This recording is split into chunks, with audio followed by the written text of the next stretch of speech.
Over the last couple days, there's been some discussion about what kind of power we should expect to see from Nintendo's next console, and whether or not this will be more powerful than some of these gaming PC handhelds that we see on the market, a la Steam Deck and the ROG Ally.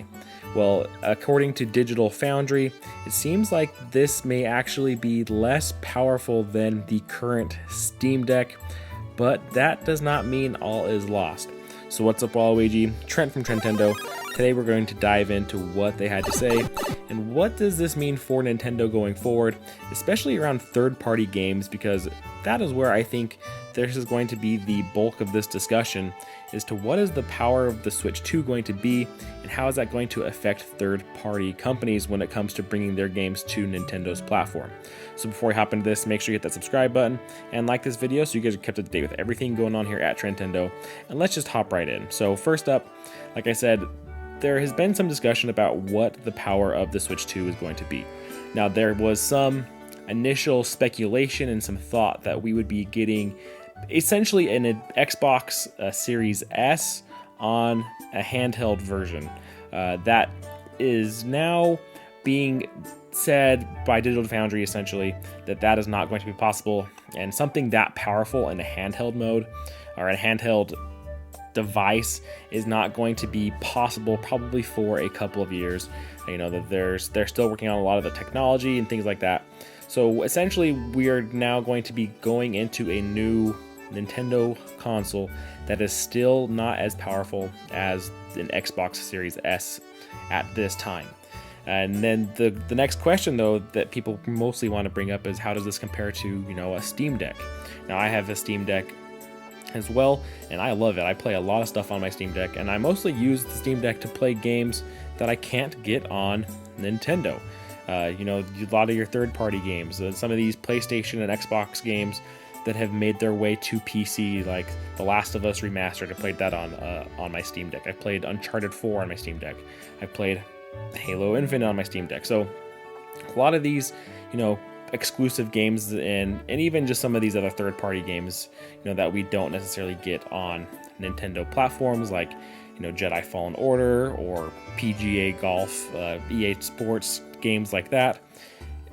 Being able to have a Steam Deck is a great way to kind of get those games because of the power that we get from them. And, you know, even with the Steam Deck's, you know, power that it does have, there's a bunch of stuff that it can't run, and I think that a lot of people would look at maybe at a ROG Ally as well, that another gaming handheld, what we could get from there, and still, you know, compared to what is out on the console market, specifically with, you know, PlayStation and with Xbox, and then especially when you go to, you know, your traditional gaming PCs, there's still a power discrepancy between the handhelds and the current console and just a standard PC. So even then, though, it sounds like this next Nintendo Switch 2, or whatever we want to call it, it's not going to even be as strong as a Steam Deck. So what does that mean for Nintendo?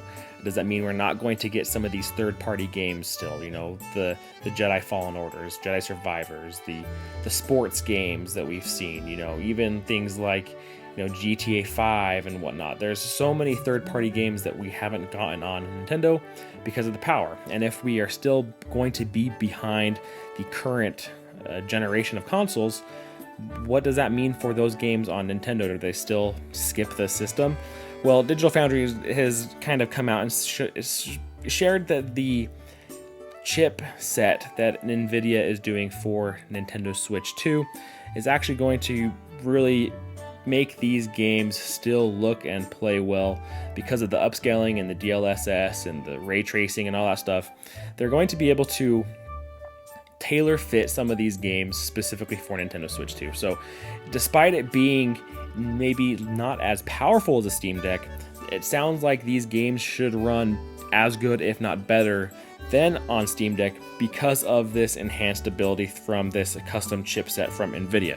So assuming that these third-party companies are wanting to bring their games to Nintendo Switch 2, they're going to be able to utilize the technology in these chips and in with the upscaling, with the DLSS and all that stuff. I'm not going to pretend like I know all about everything, but They're going to be able to have the technology, but in the chips on the system to make this games run and look good, and as good, if not better, than a Steam Deck.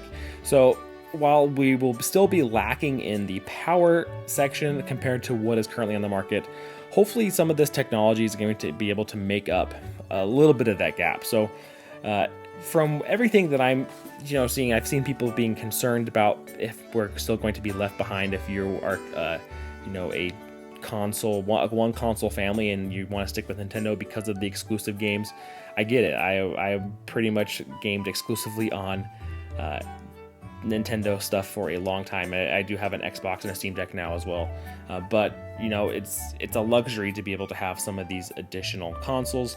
So if you're only going to be on a Nintendo console and you want to be able to continue to move forward with the next generation, I get wanting to be able to make sure that we have the power to play not only Nintendo games, but also some of these third-party games that hopefully will be making their way over to the system as we transition to the next generation Nintendo hardware. So I'd love to hear your guys' thoughts down below, though, what you guys think as far as some of this Digital Foundry stuff is what they're saying, with if this is going to be as strong as the Steam Deck or less strong than the Steam Deck, if that's concerning. But from the sound of it, it doesn't sound like it should be too concerning. Hopefully these third parties are going to be able to take that time and make a specific version for Nintendo Switch 2 that they're going to be able to get it to run just fine. And hopefully we see some of these bigger titles that we've been missing out on in the past, because it would be great to see some of these games hit Nintendo as well, and see the fans enjoy the games that we're able to see on Xbox and on PlayStation and on some of these other systems that we just haven't been getting in the past. So I'd love to hear your thoughts down below on all of this. Hope you guys enjoyed. Make sure you hit that subscribe button and like this video on the way out. It really does help. I appreciate it. And until next time, catch you later.